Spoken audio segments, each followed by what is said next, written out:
माननीय प्रधानमंत्री जी ने कहा है कि तेल बचाएं, गैस बचाएं। इसके पहले उन्होंने आह्वान किया था कि पानी बचाएं। मैं इसका स्वागत करता हूं और वास्तव में बहुत बड़ी क्राइसिस है।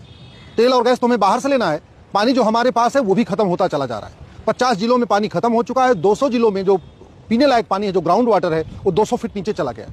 तो बहुत बड़ी समस्या हमारे सामने आने वाली है। लेकिन पानी बचाने और तेल बचाने से ज्यादा अच्छा है कि भारत में जनसंख्या बचाएं। सबसे बड़ी जो समस्या है वो है जनसंख्या विस्फोट।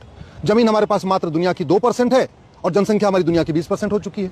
पानी हमारे पास दुनिया का मात्र 4% है, जनसंख्या हमारी दुनिया की 20% हो चुकी है। आज की डेट में अगर आप समस्याओं की एनालिसिस करिए, समस्याओं की वाई एनालिसिस करिए, रूट काज एनालिसिस करिए, तो पता चलेगा 50% समस्याओं का मूल कारण जनसंख्या विस्फोट है। जल जंगल जमीन की समस्या मूल कारण जनसंख्या विस्फोट है। रोटी कपड़ा मकान की समस्या मूल कारण जनसंख्या विस्फोट है। गरीबी भूखमरी कुपोषण की समस्या मूल कारण जनसंख्या विस्फोट है। चोरी लूट झपटमारी मूल कारण जनसंख्या विस्फोट है। बढ़ते अपराध की समस्या मूल कारण जनसंख्या विस्फोट है। हर चीज में मिलावट है क्योंकि डिमांड ज्यादा है, सप्लाई कम है। और डिमांड ज्यादा क्यों है? क्योंकि जनसंख्या विस्फोट है। तो समस्या यह है, सारी समस्याओं का जो सबसे बड़ा कारण है वो है जनसंख्या विस्फोट। दुनिया में सबसे ज्यादा बच्चे भारत में पैदा हो रहे हैं। चीन का क्षेत्रफल हमसे 3 गुना ज्यादा है, वहां पर डे 45,000 बच्चे पैदा हो रहे हैं। भारत का क्षेत्रफल चीन का 1/3 है और यहाँ 90,000 बच्चे रोज पैदा हो रहे हैं। सरकार जब तक 2 करोड़ घर बनाती है गरीबों के लिए, 10 करोड़ बेघर पैदा हो जाते हैं। जब तक सरकार 2 करोड़ रोजगार जनरेट कर पाती है, स्वरोजगार के माध्यम से, मुद्रा लोन के माध्यम से और अलग अलग तरीके से, 10 करोड़ बेरोजगार की संख्या बढ़ जाती है। हमारी जो समस्या है वो जनसंख्या विस्फोट है। और चीन ने जनसंख्या नियंत्रण कानून बना के 60 करोड़ बच्चों को पैदा होने से रोक दिया, इसलिए चीन विश्वगुरु बन गया। चीन के विश्वगुरु बनने का 2 ही कारण है। पहला, उसने भ्रष्टाचारियों की 100% प्रॉपर्टी जब्त करने, नागरिकता खत्म करने और फांसी देने के लिए कानून बनाया। और दूसरा, उसने हम दो हमारे दो लागू किया। जब उससे भी बात नहीं बनी, फिर हम दो हमारे एक लागू किया और बाद में लगा कि नहीं, अब मामला डिसबैलेंस हो रहा है, फिर दोबारा हम दो हमारे दो लागू कर दिया। तो भारत में जो आवश्यकता है वो चीन के 2 कानूनों को लागू करने की है। अगर हम चीन की तरीके विश्व महाशक्ति बनना चाहते हैं, हम चीन की तरीके विश्वगुरु बनना चाहते हैं, अगर हम परम वैभव का लक्ष्य प्राप्त करना चाहते हैं, तो हमें तत्काल चीन से 2 कानून लेना पड़ेगा। भ्रष्टाचारियों को फांसी देने वाला कानून, और जो हम दो हमारे दो ना माने उसकी नागरिकता खत्म, उसकी प्रॉपर्टी जब्त और उसको कम से कम 10 से 20 साल की सजा। कुछ लोगों को लगता है कि अगर जनसंख्या नियंत्रण कानून बन जाएगा तो लोग नहीं मानेंगे। मैं कह रहा हूं गारंटी के साथ मानेंगे, 100% मानेंगे, लेकिन कानून घटिया होगा तो नहीं मानेंगे।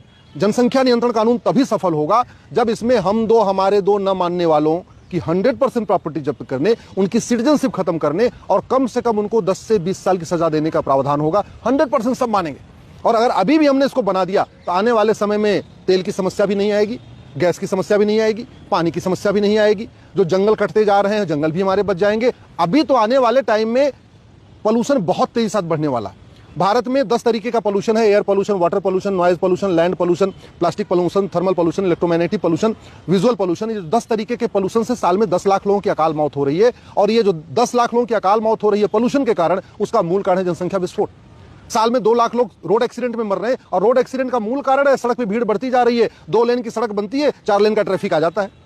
भारत में ग्राउंड वाटर खत्म हो रहा है। क्यों? क्योंकि पीने वालों की संख्या बढ़ती जा रही है और पानी तो नीचे बढ़ नहीं रहा। पानी, ग्राउंड वाटर तो बढ़ता नहीं है, वो तो जितना है उतना ही है और उसको वो पीते चले जा रहे हैं, पीते चले जा रहे हैं। तो जहां 50 फीट नीचे पानी मिलता था, आज की डेट में 200 फीट नीचे बोरिंग करनी पड़ती है।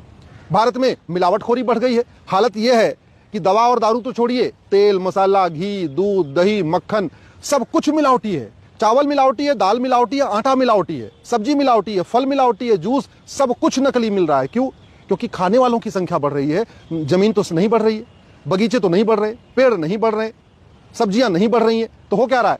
लौकी में भी इंजेक्शन लगा के उसको बड़ा लौकी बना दिया जाता है। फलों में इंजेक्शन लगाया जा रहा है, भैंस में इंजेक्शन लगाया जा रहा है दूध ज्यादा निकालने के लिए, गाय में इंजेक्शन लगा के दूध ज्यादा निकाला जा रहा है और फिर भी नहीं हो रही है।